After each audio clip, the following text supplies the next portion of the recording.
Isama rin natin sa ating panalangin ang pasasalamat ni Ludovina Pucamas, Mary Jane Padohinog, Mel and Delabay and family.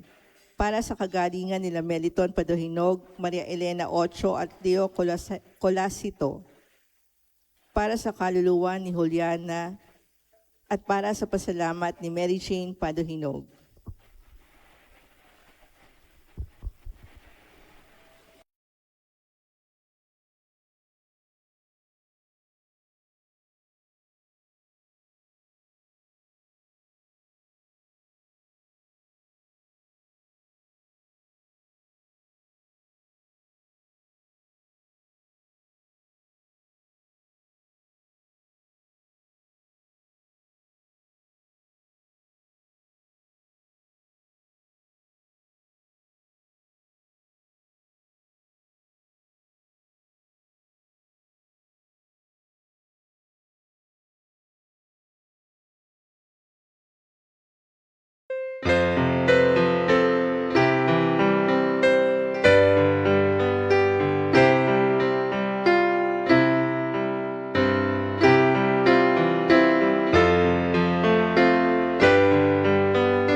Ng kanyang beatifikasyon, umaasa na siya ang maging unang Pilipinong santo na ika-20 siglo. Ang kanyang buhay at sakripisyo ay isang inspirasyon at ang kanyang layunin ay kasalukuyang iniimbestigahan sa pamamagitan ng isang formal na proseso ng diocese. Isama rin po natin sa ating panalangin ang pasalamat ng Crisostomo family, Roberto Bartolome Jr. and family, at para sa kaluluwa nila Apolinario, Cristina, Harlon, Leticia, Emelio, at Ariel.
Sa ngalan ng Ama, ng Anak at ng Espiritu Santo, Amen. ang pagpapala ng ating Panginoong Kristo, ang pag-ibig ng Diyos Ama, at ang pakipagkaisa ng Espiritu Santo, naway sumainyong lahat. At sumaiya rin. Magandang umaga po sa inyong lahat, mga minamahal na kapatid. Magandang umaga rin po. Sinisimulan natin ngayon ang mga simbang gabi o Misa de Gallo. Sama-sama tayong inaanyayahan na masigit nating mapaghandaan ang pagdating ng Kapaskuhan. Inaanyayahan tayong magpakumbaba at magbalik loob sa Diyos. Kaya nga halina at sama-sama tayong manalangin para sa isang lipunang matapat at marangal. Aminin natin ang ating mga kasalanan upang maging marapat tayong gumanap sa banal na pagdiriwang. Inaamin ko sa makapangyarihan Diyos at sa inyong mga kapatid na lubha ako nagkasala sa isip, sa salita at sa gawa at sa aking pagkukulang. Kaya sinasamo ko sa mahal na Birheng Maria, sa lahat mga anghel at mga banal, at sa inyong mga kapatid na kayo'y panalangin sa panahon nating Diyos. Kaawaan tayo ng makapangyarihan Diyos, patawarin sa ating mga kasalanan at patubayan tayo sa buhay na walang hanggan. Amen.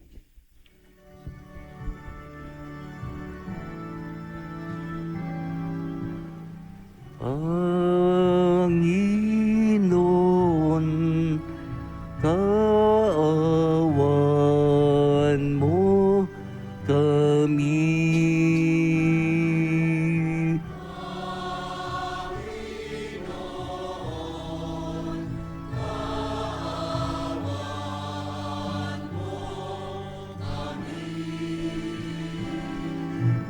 Kristo, kawan mo kami.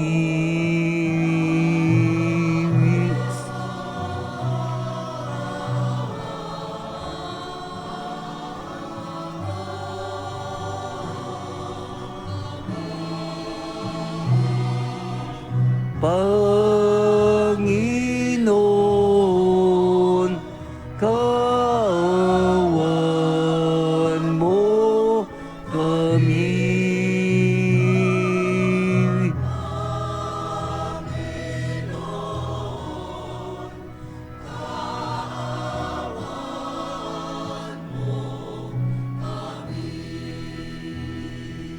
Ngayon ay sama-sama tayong magbigay papuri sa Diyos sa kaitaasan.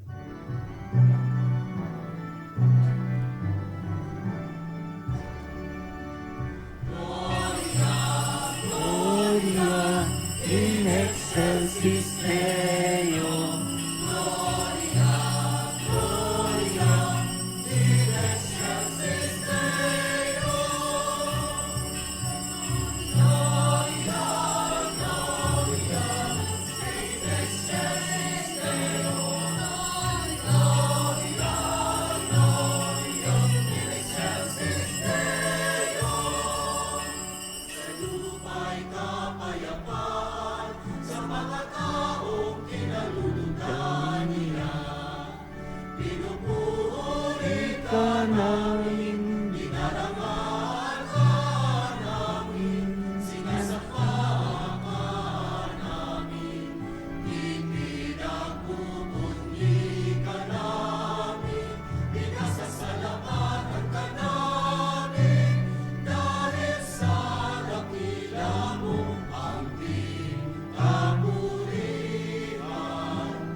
Manalangin tayo. Ama naming makapangyarihan, ginawa mo kaming mga bagong nilikha sa pamamagitan ng iyong bugtong na anak. Ang mga gawa ng iyong pag-ibig ay iyong kalugdan, at ang mga bakas ng lumang paglikha ay iyong pawiing lubusan sa pagdating ng iyong anak na siyang namamagitan kasama ng Espiritu Santo magpasawalang hanggan. Amen. Pakinggan natin ang pagkapahayag ng salita ng Diyos.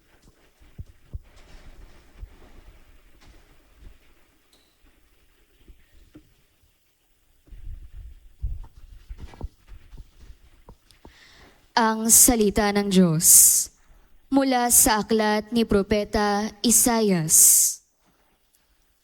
Ang sabi ng Panginoon sa kanyang bayan, ayon sa katarungan at laging matuwid ang inyong gagawin. Ang pagliligtas ko'y di na magluluwat, ito ay darating, ito'y mahayag sa inyong paningin. Mapalad ang taong gumagawa nito, ang anak ng taong ang tuntuni ito. Kinaganap niya ang marapat gawin sa araw ng pamamahinga. Sa gawang masama, ang kanyang sarili iniiwas. Di dapat sabihin ng isang dayuhang nakipagkaisa sa bayan ng Diyos na siya'y hindi papayagan ng Panginoon na makisama sa pagsamba ng kanyang bayan. Ito naman ang sabi ng Panginoon sa mga dating dayuhan na ngayoy kabilang sa kanyang bayan. Buong pusong naglilingkod sa kanya, nangingilin sa araw ng pamamahinga, at matapat na nag-iingat sa kanyang tipan. Dadalhin ko kayo sa Siyon, sa aking banal na bundok. Ipadarama ko sa inyo ang kagalakan sa aking templo. Tatanggapin ko ang inyong mga handog, at ang templo ko'y tatawaging bahay dalanginan ng lahat ng bansa. Sa mga Israelitang ibinalik niya mula sa pagkatapon, na marami pa siyang isasama sa kanila para mapabilang sa kanyang bayan. Ang salita ng Diyos.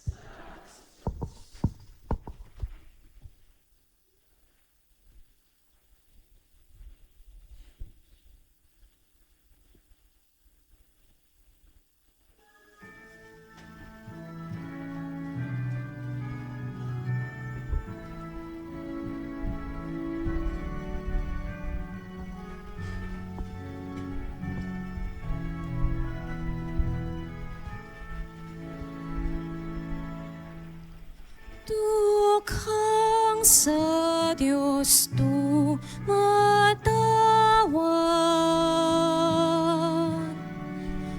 ay kanyang inililigtas.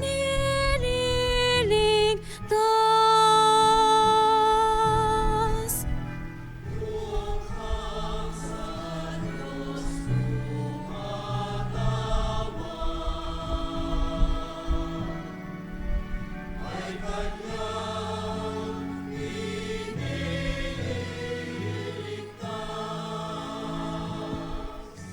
Panginoon, aking laging pupurihin. Sa pasasalamat di ako titigil. Aking pupurihin kaniyang mga gawa. Kayong napi makinig, tuwa.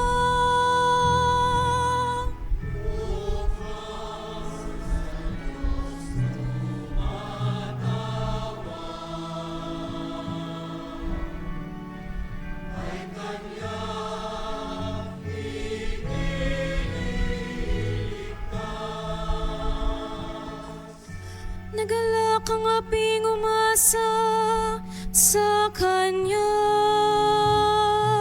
pagkat di nabigo ang pag-asa nila.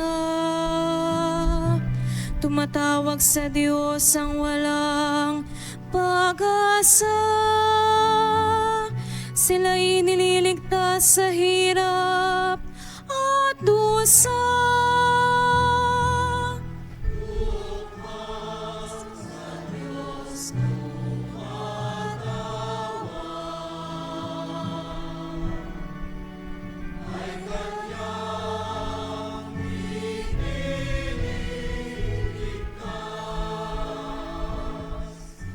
Nililipol niya yung masasama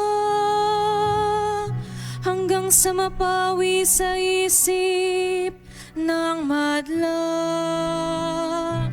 Agad dinirinig daig ng matuwid, inililigtas sila sa mga panganib.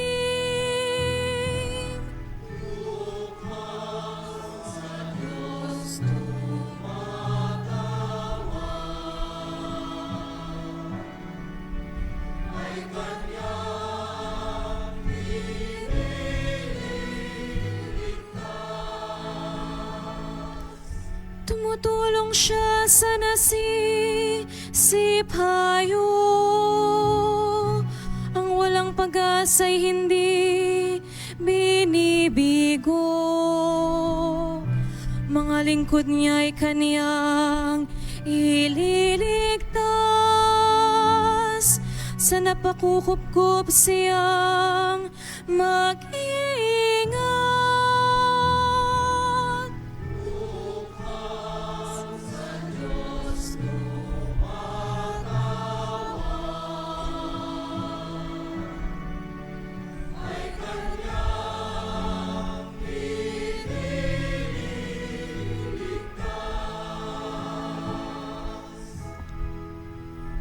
Tuwakang sa Diyos tumatawag,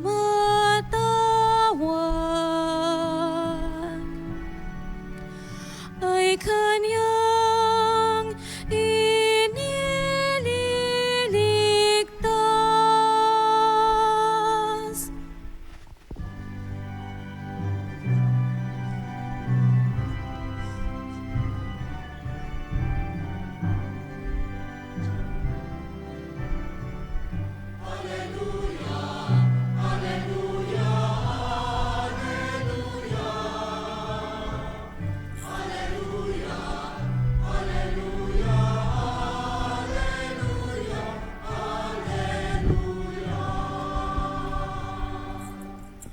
Halina't kami dalawin, kapayapaan mo'y dalhin, upang umiral sa amin.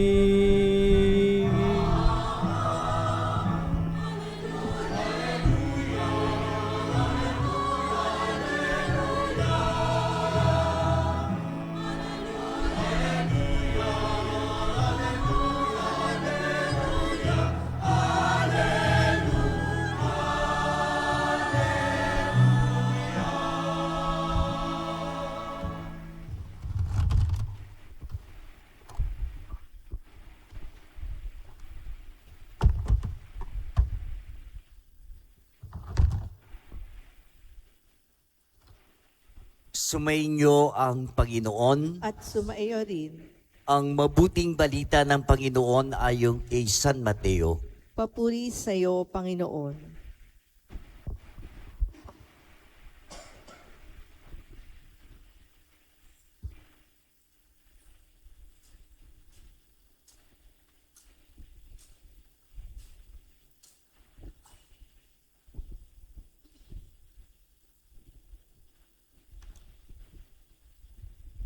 Noong panahon yon, tinanong ni Jesus ang mga punong saserdote at matatanda ng bayan, ano ang palagay niyo rito?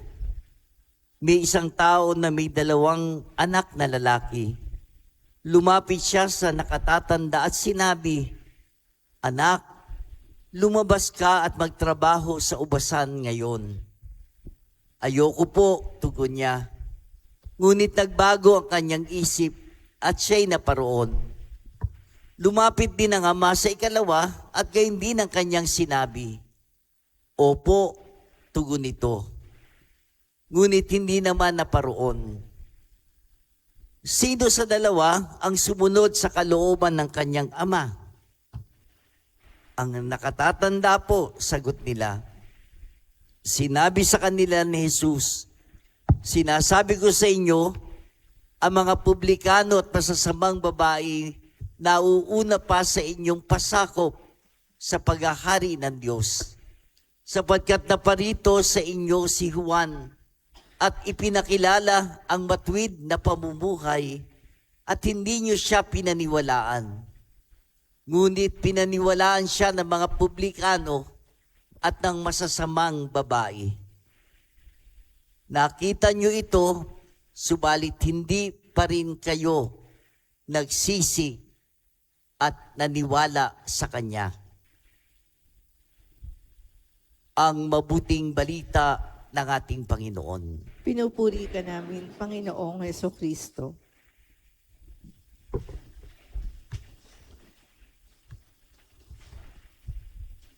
Muli magandang umaga po sa inyong lahat, mga minamahal na kapatid. Magandang umaga rin po. Ito na po ang pinakahihintay-hintay natin, pinaghahandaan natin, pinananabikan natin. Kasama malaking bahagi ng ating pagdiriwang sa panahon ng Kapaskuhan, ang ginagawa nating tradisyon, na simbang gabi o Misa de Gallo. Alam naman po ninyo, tayo lamang mga Pilipino, espesyal ang binigyan ng pagkakataon na ipagdiwang ang paghahanda ng Kapaskuhan sa pamamagitan ng 9 na araw o 9 na madaling araw o 9 na gabi para nga sa pagdiriwang with special permission sa Roma.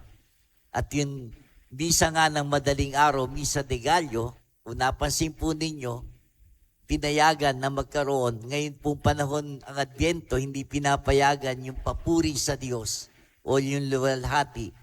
Pero sa isang espesyal na pagkakataon, pinayagan na dasalin o awitin ang papuri sa Diyos. Tunay nga na napakahalagang bahagi ito ng ating pagdiriwang ng Kapaskuhan. At kung paanong ito'y mas lalong magiging makahulugan kung ang bawat araw ay magbibigay sa atin o mag-iiwan sa atin ng aral. Mga kapatid, nais kong banggitin, dinarapat ng ating diocese, ng Malolos, na sa araw-araw ay ipakilala sa atin ang ilang mga Pilipino, mga kababayan natin na tinatawag na lingkod ng Diyos.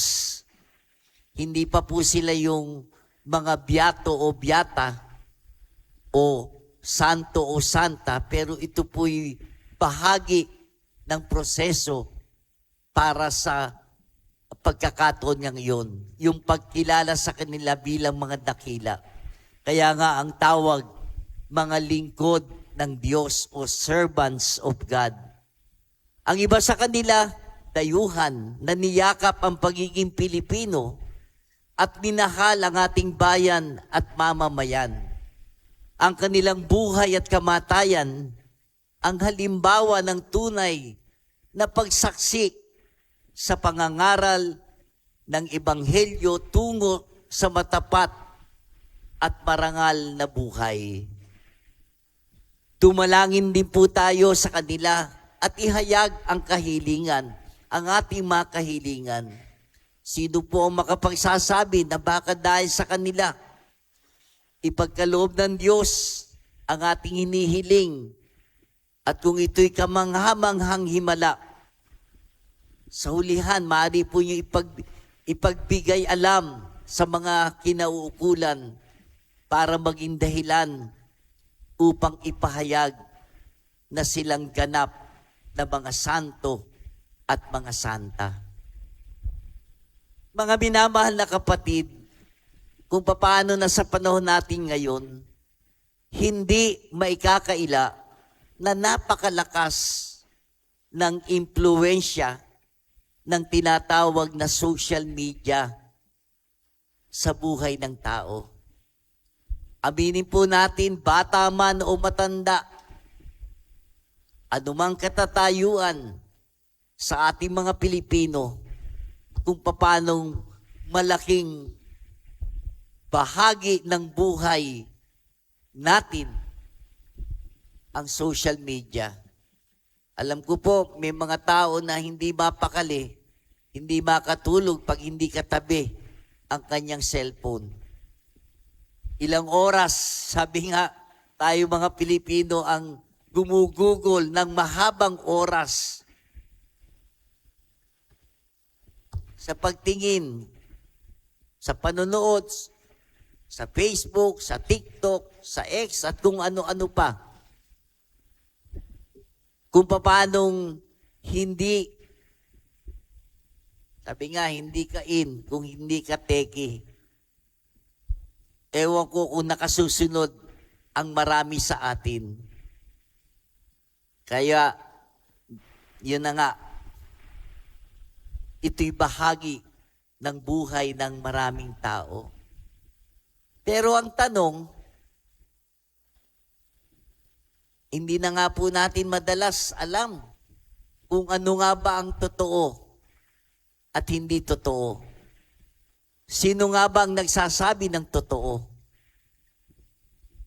Paano ko malalaman kung sino at ano ang dapat kong paniwalaan? Sa totoo lamang, isa po itong malaking setback, problema, sa panahon natin ngayon. Mga kapatid, sa ganitong sitwasyon, ibinibigay sa ating pagninilay ang ebanghelyo ngayon mula kay San Mateo.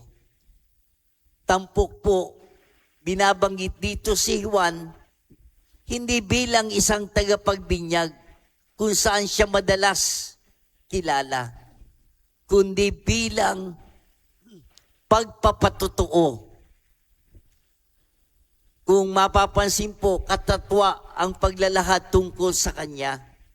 Binigyan diin ang kahalagahan ng kanyang patotoo. Pero binanggit din may higit pa sa kanyang pagpapatotoo. Sa patuloy nating pagpapahubog tungo sa matuwid na pamumuhay, ganito rin ang pagkilos na maganda nating mapansin. Pinahalagahan ang ating patotoo. Subalit nililinaw na may higit kaysa ating patotoo. Narinig po natin sa ebanghelyo na binasa ko ang usaping kredibilidad, credibility. Kung paano, kung bakit kapanipaniwala na totoong nagmula nga sa Diyos si Jesus. Alam nyo, doon sa ilang talata, 4 na talata, 6 na beses na binanggit ang salitang patotoo o katotohanan patungkol kay Jesus. Nagpasugo kayo kay Juan. Ito ang sabi ng Panginoon.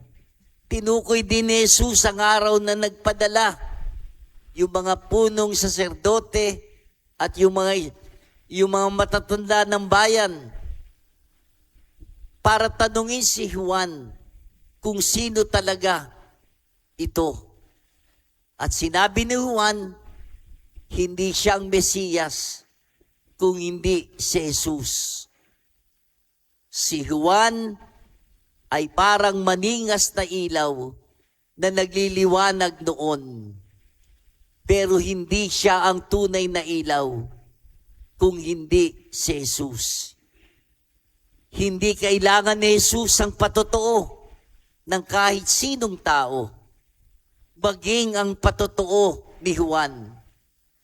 Gayunpaman, ipinahayag ni Jesus na may patotoo tungkol sa akin na higit pa sa patotoo ni Juan. Ano po yon? Ang mga gawang pinagagawa sa akin ng Ama at siya ko namang ginaganap. Ang mga himalang ginawa ni Jesus, hindi lamang, sabi nga, dahil lamang sa kanyang pagmamalasakit at pagmamahal niya sa tao, kundi ito'y mga tanda rin ng paghahari ng Diyos at ng kanyang pagiging anak ng Diyos. Mga kapatid, hindi magbabago ang katotohanang anak ng Diyos si Jesus.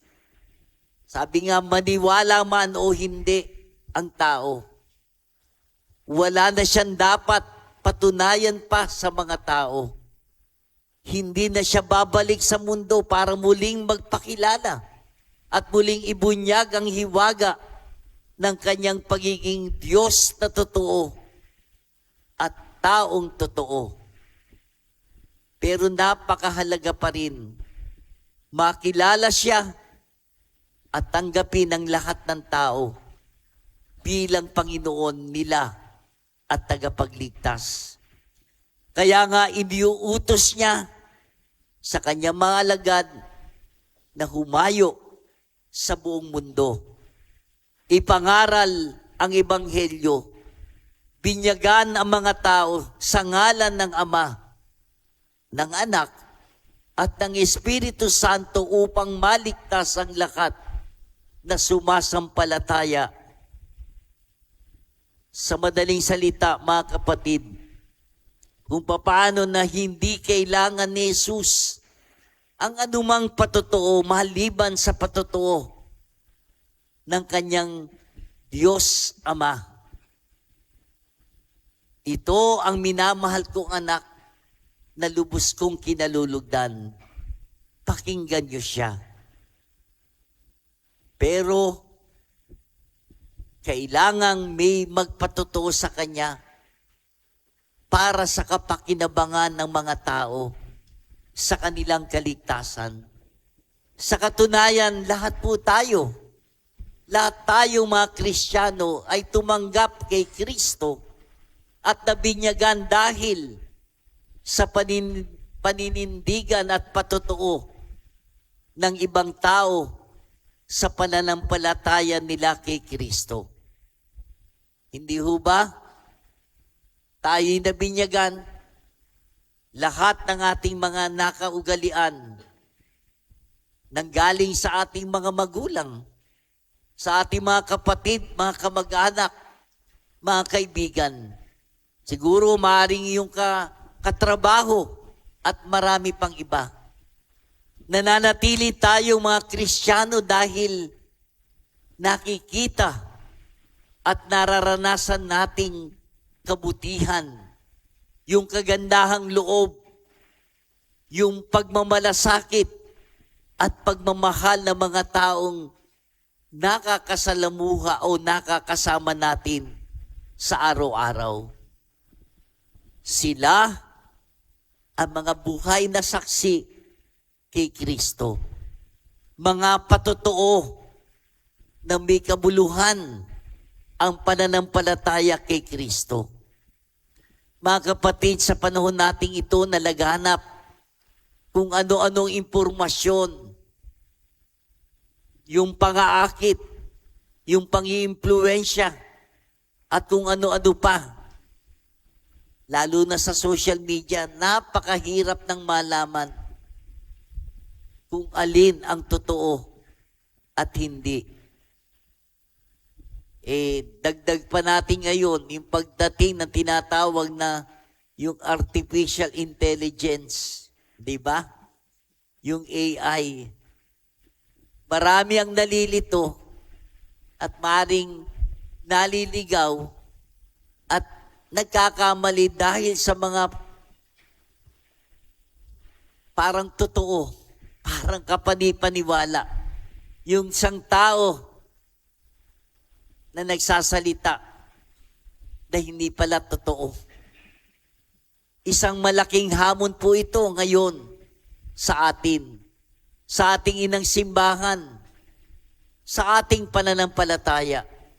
Hindi maaaring magsawalang, sabi nga, bahala.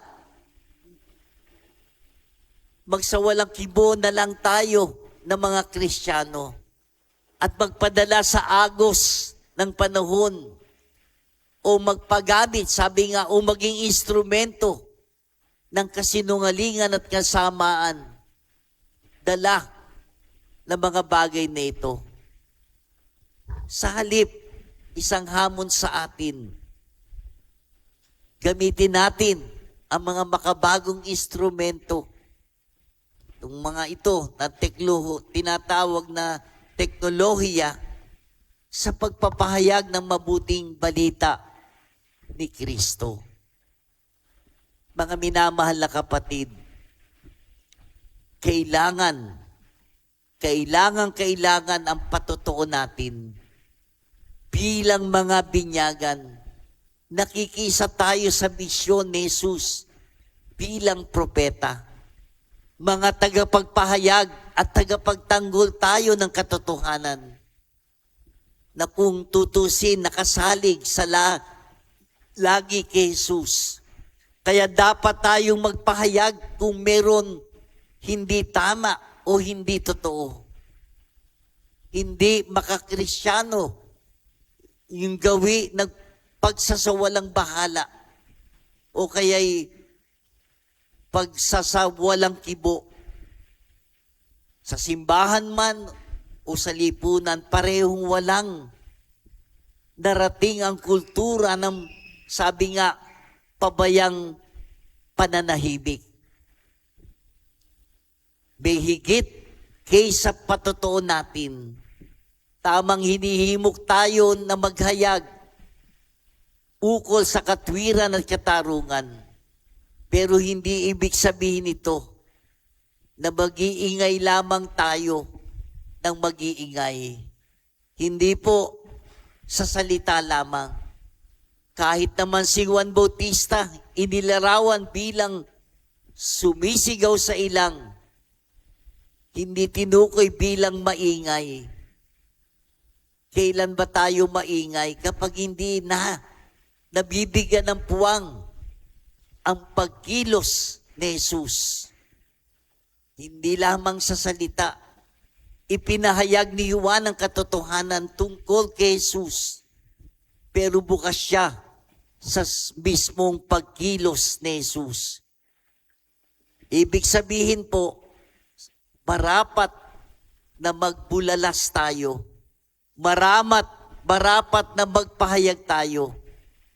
Pero huwag tayong matapos sa sarili lamang natin. Nang sa gayon, hindi natin ang kinin ang kalutasan, sabi nga ng lahat. Huwag tayong mamuhay sa ilusyon lamang na tayo maghahatid sa lipunan ng ganap na pagiging matuwid. Lalo na yung kawalan ng katiwalian. Mahalaga po ang patotoo natin.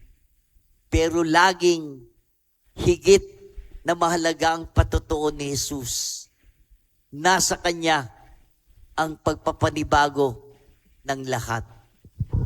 Mga kapatid, may isang kaugnayan dito na pahayag ang kababayan nating lingkod ng Diyos. At yun nga po yung may larawan dito sa inyong gawing kaliwa. Pangalan po niya Richie Fernando. Ano po ang binitiwan niyang mga salita? Kung mamamatay man ako, ang maalala sana ng mga tao ay hindi ang aking galing at abilidad ko, kundi ang paglilingkod ko at pagpapahayag ng katotohanan at ang pag-ibig ko at pagsunod kay Jesus. Nagkaroon po ito ng kaganapan nang masawi siya sa pagmimisyon sa Cambodia. Na nagkataon po ngayon, may matinding sagupaan ang Cambodia tsaka Thailand, mga mamamayan. Kung paano yung tagpong iyon, nasawi siya sa pagmimisyon sa Cambodia. Nang yakapin niya ang isang estudyanteng may dalang nakasinding granada upang protektahan ang iba pang mga estudyante o mag-aaral. Nag-alay siya ng buhay para sa iba. Ngunit alang-alang kay Jesus. Mga kapatid, hindi magiging buo ang pagpapatuoto o pagpapahayag ng katotohanan kung magiging tungkol lamang ito sa atin. Gaya ng halimbawa ni San Juan at ang lingkod ng Panginoon na si Richie Fernando, dapat maging tungkol ito kay Jesus. Dapat magbukas ito't maglatag ng daan para sa pagkilos ni Jesus sa ating buhay. Kaya naman dapat ay si Jesus ang pundasyon. Bago ang lahat, manalangin muna.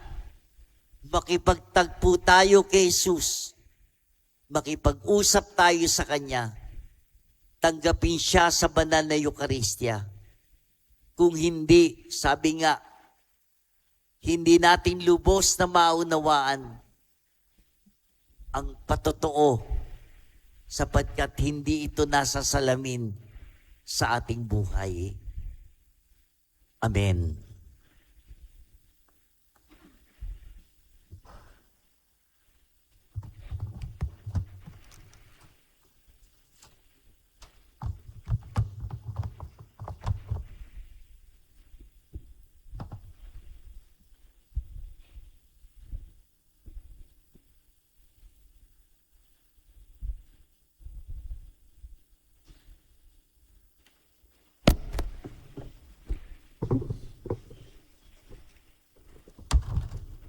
Kadalasan hindi natin naunawaan ang balak ng Diyos para sa atin. Hilingin natin sa Diyos Ama, loobin niyang malaman natin ang kanyang kalooban at matupad natin ito, Panginoon, sa bawat kahilingan. Ating tutugon, Panginoon, patnubayan mo kami. Panginoon, patnubayan mo kami. Ang Santo Papa at ang mga obispo ng simbahan naway magkaroon ng tibay at lakas ng loob na ipakilala at iparangal ang matuwid na pamumuhay.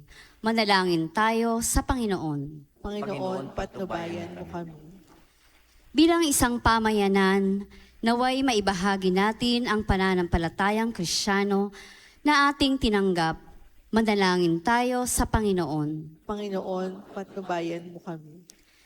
Tayo nawa bilang pamilyang Kristiyano ay maging tapat at totoo sa ating pananampalataya sa pagtuturo sa mga bata at kabataan na mamuhay ng malinis at iwasan ang katiwalian. Manalangin tayo sa Panginoon. Panginoon, patnubayan mo kami. Ang mga may sakit at namimighati, naway makaranas ng pag-ibig at habag ng Diyos sa tulong ng Eucharistia na ihahatid sa kanila. Manalangin tayo sa Panginoon. Panginoon, patnubayan mo kami. Ang mga yumao, naway maranasan ang walang hanggang galak ng kaharian ng Diyos. Manalangin tayo sa Panginoon. Panginoon, patnubayan mo kami.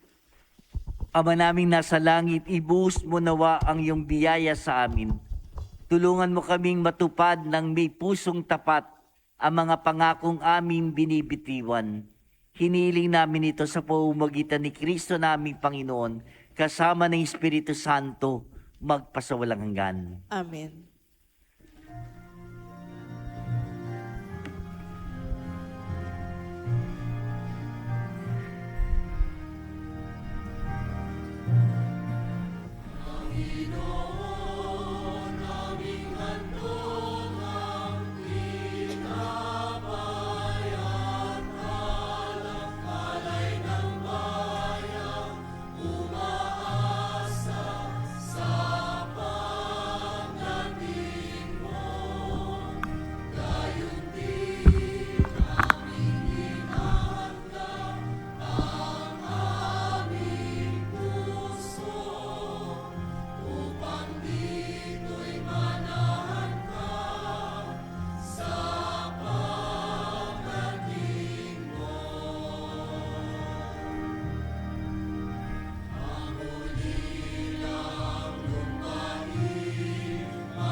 Manalangin kayo mga kapatid upang itong ating sakripisyo ay maging kalugod-lugod sa Diyos samang makapangyarihan. Tanggapin nawa ng Panginoon itong pag-ahain sa iyong mga kamay, sa kapurihan niya at karangalan sa ating kapakinabangan at sa buong sambayanan niyang banal.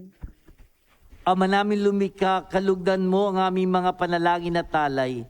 Sa anumang kakulangan ng aming abang na kayanan, naway ang pag-ibig mo ang magbigay kapupunan sa pamamagitan ni Jesucristo, kasama ng Espiritu Santo magpasawalang hanggan. Amen. Sumayin niyo ang Panginoon. At sumayo rin, Itaas sa Diyos ang inyong puso at diwa. inaasa namin sa Panginoon. Pasalamatan natin ang Panginoon nating Diyos. Marapat na siya ay pasalamatan. Ama naming makapangyarihan, tunay ang marapat na ikaw ay aming pasalamatan sa pamamagitan ni Jesucristo naming Panginoon.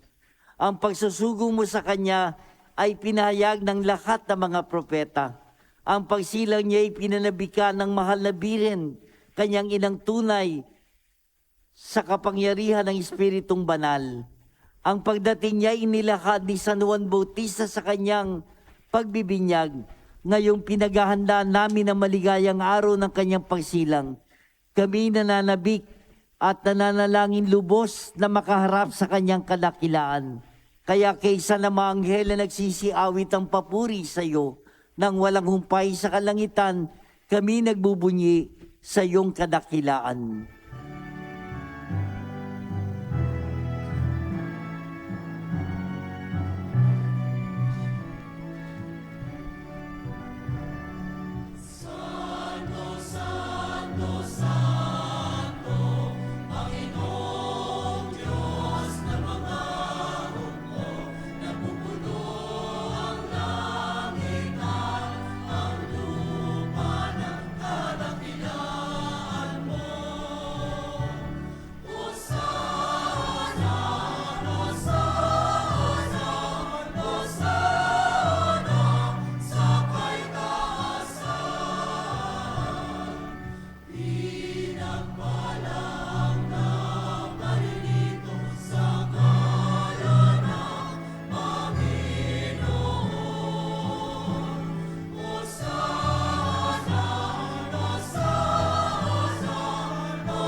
Ama naming banal, ikaw ang bukaltan ng kabanalan, kaya sa pamamagitan ng Espiritu, gawin mo banal ang mga kaloob na ito upang para sa amin maging katawan at tugo ng aming Panginoong Jesucristo. Bago niya pinagtiis ang kusang loob na maging handog, ginawa kanyang tinapay. Pinasalamatan kanya, pinagati-hati niya yon, inyabot sa kanya malagad at sinabi, tanggapin yung lahat ito at kanin. Ito ang aking katawan na ihahandog para sa inyo.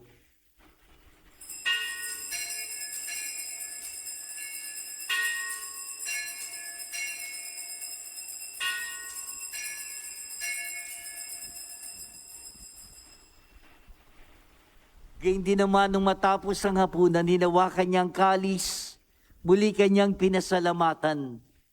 Inyabot niyang kalis sa kanyang malagad at sinabi, tanggapin yung lahat ito at inumin, ito ang kalis ng aking dugo, ng bago't walang hanggang tipan. Ang aking dugo na ibubuhos para sa inyo at para sa lahat, sa kapagpapatawad ng mga kasalanan. Gawin ninyo ito sa pag-alala sa akin.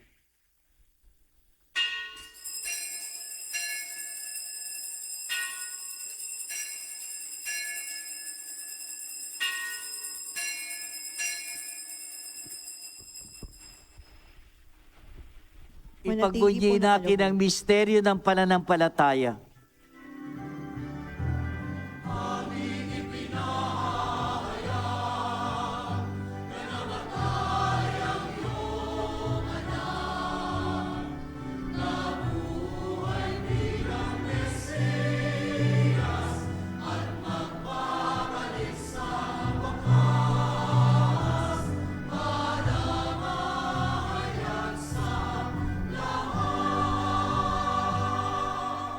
Ama, ginagawa namin ngayon ang pag-alala sa pagkamatay at muling pagkabuhay ni anak Kaya tiniali namin sa iyong tinapay na nagbibigay buhay at ang kalis na nagkakaloob ng kaligtasan.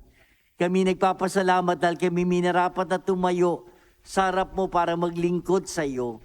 Sinasamo namin kami magsasalo-salo sa katawan at dugo ni Kristo'y mabuklod sa pagkakaisa sa pamamagitan ng Espiritu Santo.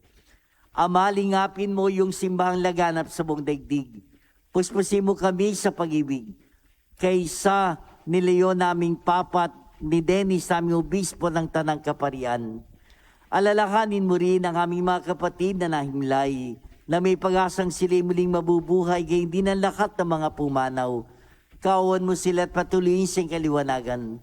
Kawan mo at pagindapatin kaming lahat na makasalo sa iyong buhay na wala wakas. Kaysa na malabiring Maria na ng Diyos, ng kanyang kabiyak ng puso San Jose, kaysa na mga apostol, lahat ng mga banal, si San Isidro na namuhay dito sa daigdig ng kalugod-lugod sa iyo. May pagdiwang nawa namin ng pagpupuri sa kararangal mo sa pamamagitan ng anak naming Panginoong Kristo. Sa pamamagitan ni Kristo, kasama niya at sa kanyang lahat ng parangal at papuri ay sa iyo, Diyos sa mga makapangyarihan, kasama ng Espiritu Santo magpasawalang hanggan.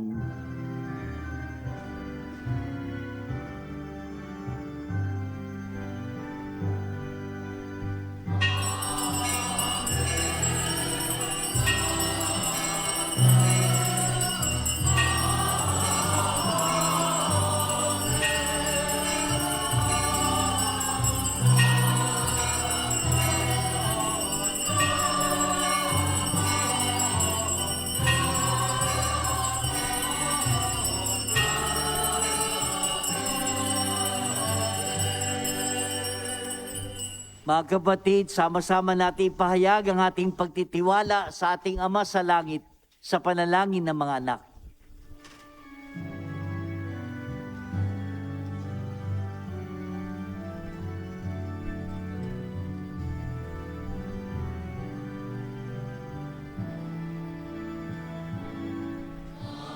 Anak, sumasalangit ka, sambahin ang ngalan mo, mapasa amin ang kaharian mo, sundin ang loob mo, dito sa lupa para nang sa langit. Ngayon, ng aming kakanin sa araw at patawarin mo kami sa aming mga sala para ng pagpapatawad namin sa nagkakasala sa amin, at huwag mo kami marintulot sa tukso, at iadya mo kami sa lahat ng masama. Hiniling namin kami adya sa lahat ng masama, pagkalooban ng kapayapaan araw-araw, iligtas sa kasalanan, iligtas sa lahat ng kapahamakan, samantalang aming pinananabikan ang dakilang araw ng pagpapahayag ng tagapagligtas naming si Jesucristo.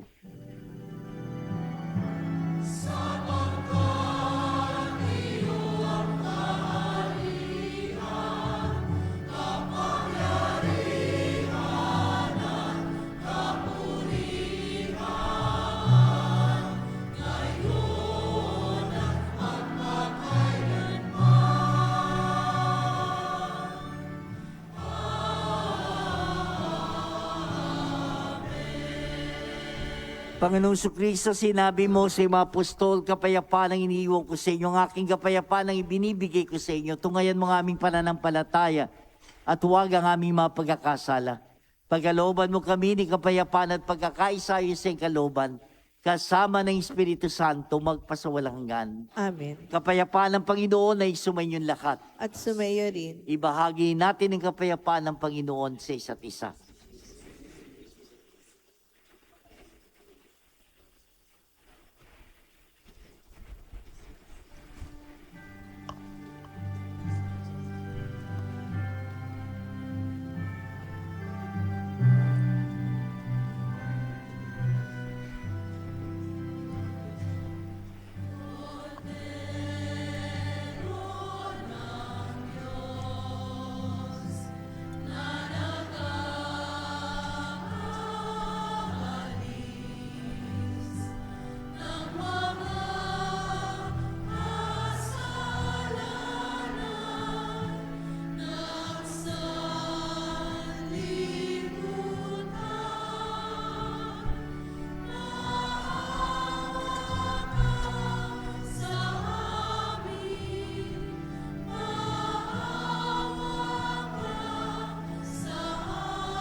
Narito si Jesus, siya ang nagbibigay ng totoong kaligtasan. Mapapalad tayong lahat na tinatawagan sa kanyang banal na piging. Panginoon, hindi ako karapat-dapat na magpatuloy sa iyo, ngunit sa isang salita mo lamang ay gagaling na ako.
darating, liwanag niya ay magniningning, kasama ng mga anghel at kerubin.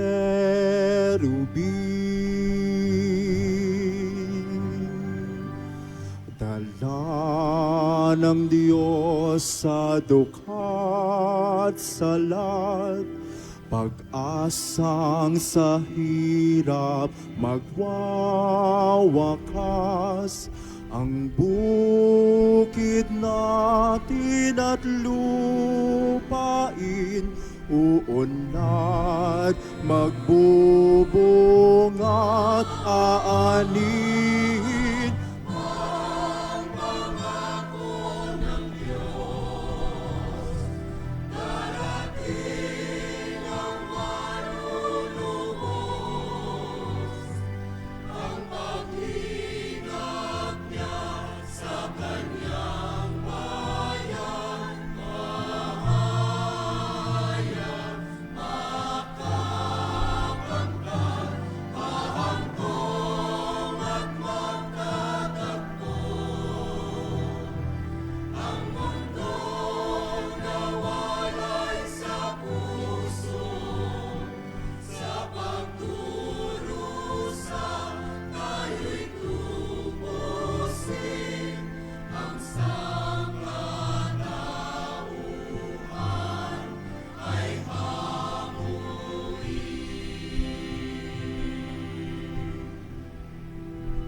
Maglilihi ang isang birhen, magluluwal ng isang supling, at tatawaging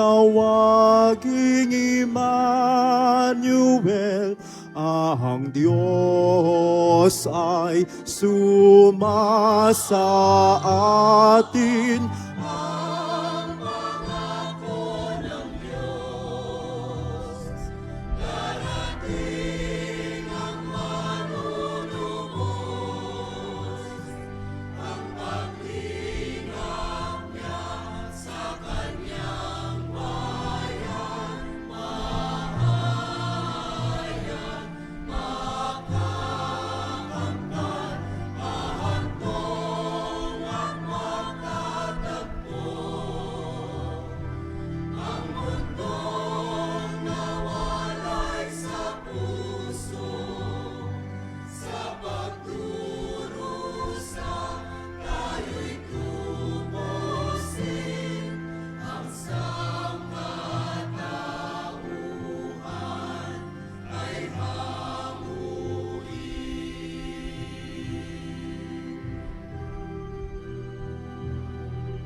Panginoon ay darating, liwanag niya ay magniningning, kasama ng mga anghel at kerubin. Dala ng Diyos sa dukha at salat, pag-asang sa hirap magwawakas, ang bukid natin at lupain uunlad, magbubunga't aanin. Ang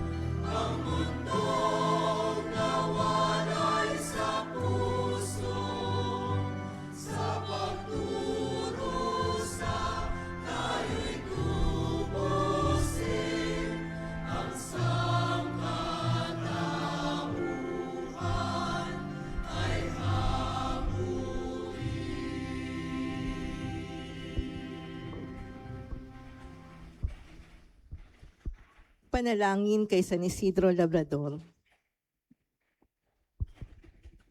Tayo pong lahat. Ama naming makapangyarihan, nagpapasalamat kami sa iyong walang hanggang kabutihan sa katauhan ng aming patron na si San Isidro Labrador. Siya ang aming halimbawa sa buhay kabanalan at tapat na paglilingkod sa iyo. Matularan nawa namin ng kanyang pagiging matyaga upang kami ay makaganap sa aming mga tungkulin ng may katapatan, kasipagan at pagmamahal. Siya ang nagpatunay na ang pagsisikap na may kalakip na pananampalataya ay magdudulot ng kabanalan. Ama naming mapagmahal, itinataas namin sa iyo ang aming pamayanan at parokya na aming ipinaampon sa pamamatnubay at pagkalinga ng aming patron na si San Isidro Labrador. Nawa ito ay mabuklod sa diwa ng pagtutulungan at pagmamalasakit sa bawat isa. Magkaroon din nawa kami ng maalab at dalisay na pagmamahal sa banal na misa upang kami ay mahubog sa buhay kabanalan para sa kadadakila ng iyong ngalan. Sa tulong ng iyong biyaya at sa panalangin ng aming patron na si San Isidro Labrador, nakikiusap kami na pagkalooban mo ng taimtim na pag-ibig sa iyo upang patuloy kami na magsikap na isabuhay ang aral ng aming pananampalataya ng may malinis na kalooban at matiwasay na pamumuhay sa araw-araw. Hinihiling namin ito sa ngalan ni Jesucristo na nabubuhay at naghaharing kasama mo at ng Espiritu Santo, magpasawalang hanggan. Amen. San Isidro Labrador, magsitayo po ang lahat. Manalangin tayo.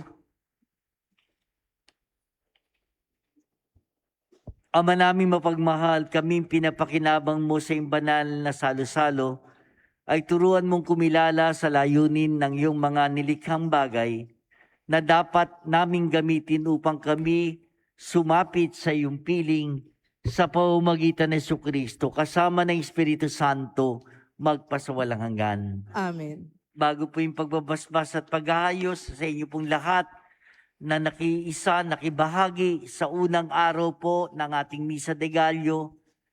May 8 araw pa po tayo. Sana magkita-kita pa rin po tayo dito. Tingnan po niyo yung katabi niyo at kung nandiyan pa rin sila bukas. At sana po ay naging maganda ang inyong kalooban, gumaan ang inyong pakiramdam at nakatulog kayo ng maayos. Yun na nga po, sana ay matanggap natin ang mga biyaya at pagpapala na bahagi ng ating paghahanda sa panahong ito ng Kapaskuhan. Sumayin niyo ang Panginoon. At sumayo rin. Yumuko kayo ngayon at tingin ang pagbabasbas na nagmumula sa Diyos. Nakalimutan ko lamang po yung tagapagtaguyod Devotion Promotion Ministry, SOCOM, ang Sub-Parish Pastoral Council ng San Simon. Maraming salamat po. Ang makapangyarihan Diyos Ama ng bugtong na anak na naparito na noon at hinihintay nating bumalik ngayon, ay siya nawang magpabanal sa inyo pakundangan sa liwanag ng kanyang pagdating. At siya rin nawang pumuspo sa inyo ng pagpapala ngayon at magpasawalang hanggan. Amen. Patatagin nawa niya kayo sa pananampalataya, paligayahin sa pag-asa, at pakilusin sa pag-ibig na puspos ng sigla ngayon at magpasawalang hanggan. Amen. Kayong nagagalak sa pagdating na nagkatawang taong manunubos, ay puspusin nawa niya ng gantimpalang buhay na di matatapos kapag siya'y dumating ng may kadakilang lubos, magpasawalang hanggan. Amen. At pagpalain kayong lahat na makapangyarihan Diyos, Ama, Anak, at Espiritu Santo. Amen. Tapos na po ang ating pagdiriwang, humayo kayo, ibahagi si Kristo sa ating kapwa-tao. Salamat sa Diyos.